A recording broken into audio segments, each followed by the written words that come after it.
أعوذ بالله من الشيطان الرجيم بسم الله الرحمن الرحيم lii ay bayit la mbokkum taalibe moo ko def di ci waajal màggaluk Sëriñ Tuubaa gi muy bayiti wolof mu tënke ko ci màggal gi. màggal gi ñëw naati nan jugteeru kooti bu wér yaatal ko sargal ko ndax lee Bàmba bég te bégal. màggal gi ñëw naati nan jugteeru kooti bu wér yaatal ko sargal ko ndax lee Bàmba bég te bégal. ganug ngërëm la ci nun moo teenu lortaloru ngir Bàmba ne budu kon bis bi du bég du bégal.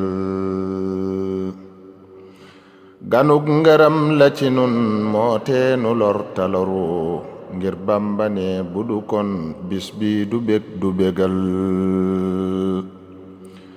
lim digle mooy sant tey mbir ku xam du ko bañ ku sant dolli ku dootoo gis lu dee fi ragal.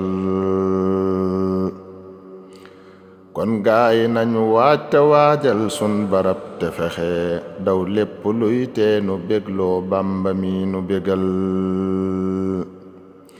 kon gaay nan waaj te waajal sun barab te fexe daw lépp luy teenu bégloo Bàmba mi nu bégal. yàlla na Sëñ Tuubaa nangul te àggal leen ci ak jàmm barke xasida yi.